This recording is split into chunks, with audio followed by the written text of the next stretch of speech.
as human beings, we forgot that we were all, at some point in history, we were all cannibal. And from the beginning of humanity and still today, like through many symbolic resurgence, like to reconnect our cannibalistic side with question of religiosity, question of spirituality, question of sexuality, and the connection between religion and violence. 衝動、欲動、欲望とカニバリズムっていうのはフェティッシュな願望にとって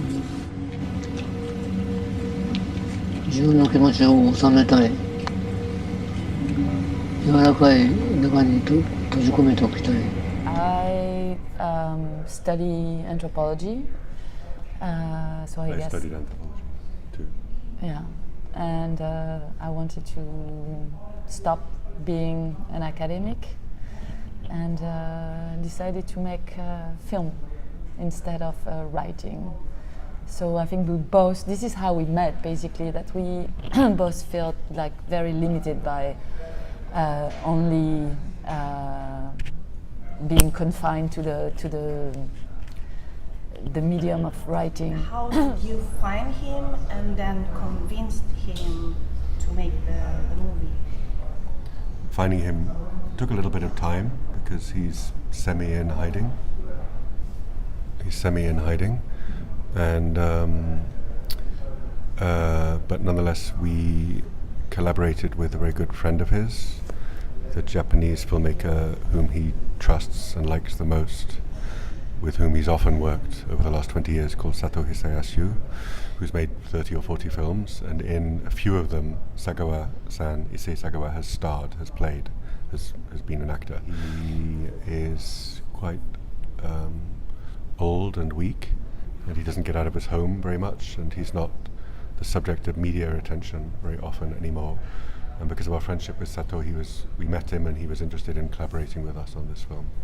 Two brothers on two are a little bit strange. What about their parents? Because you show us something about their childhood, and it's a common childhood scene. Did you find something that can justify this kind of strange or antisocial or perversion behavior? No, we didn't find anything, but there is nothing. We always search for these explanations. As you say, you wonder if the person next to you has these inclinations. You wonder if your brother or your sister has these inclinations, or if your lover, or if yourself. And we all pose, that's part of the human condition, that we pose these questions.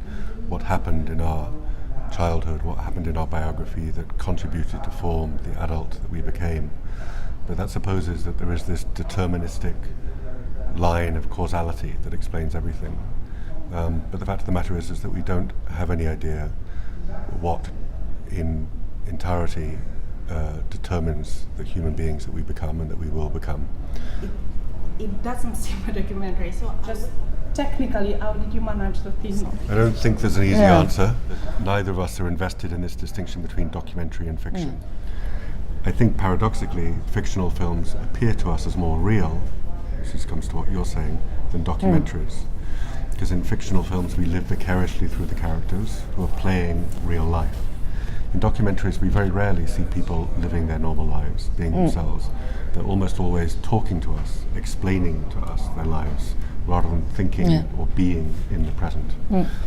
Here there's not a sense of documentary in the journalistic sense at all. As we said at the beginning, we weren't interested in the facts of 1981 and doing a reportage, as one would say. But we were interested in giving them a stage in which the two of them could express themselves to each other and to us in any which way they desired. Etymologically, fact and fiction are the same word. Facere, fiction, but they both come from to make, to create, to do. There's no big difference between fact and fiction. We're all acting, we're all inventing, there's nothing more real, there's nothing more objective than fantasy or desire. So there was no technical gimmick. I think it's simply that as anthropologists we're interested in the real, and the real is inherently fictional and inherently fantastic. At some point, Sagawa seemed a mythological pig, and you dissolve to blur him as a dreaming matter. No, we don't preconceive what we're going to shoot.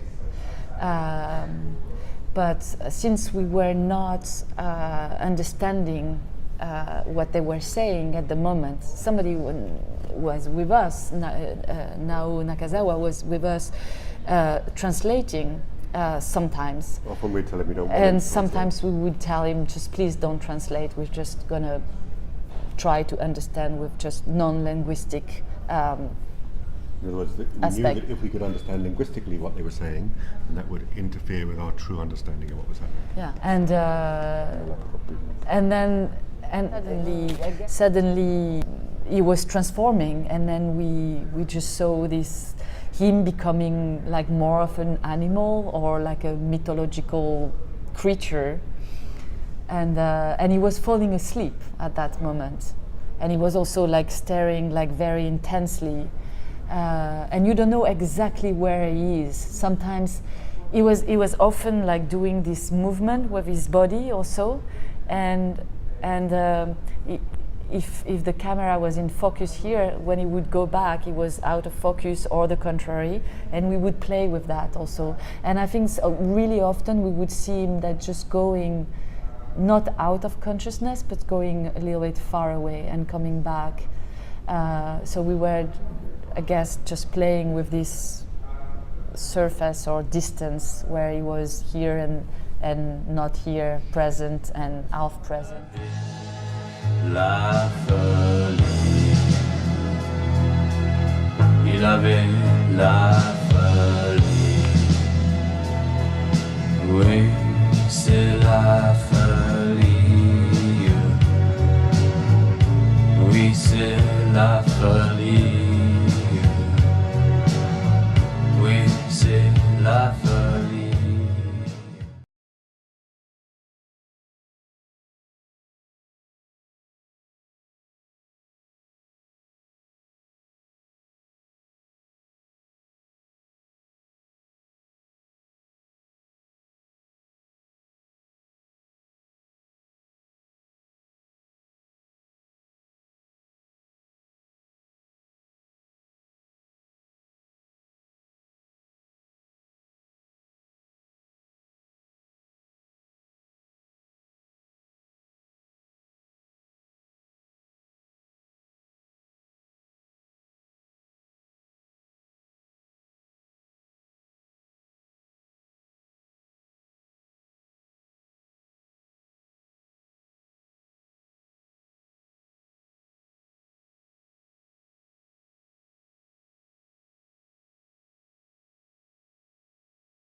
要するに2人は双子みたいにこうやって育ったんですよね。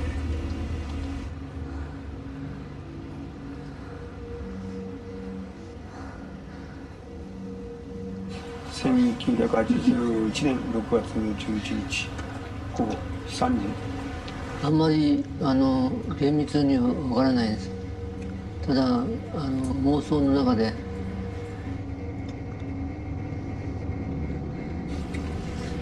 胸も口も遠くなったのでは。気が触れてると思います。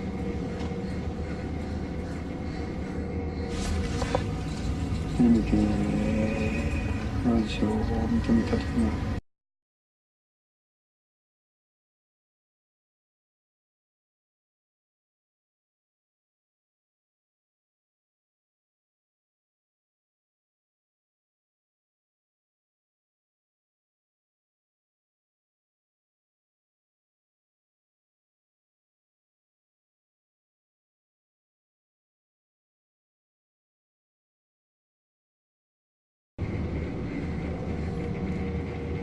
兄弟で僕を食べることは全然できないと多分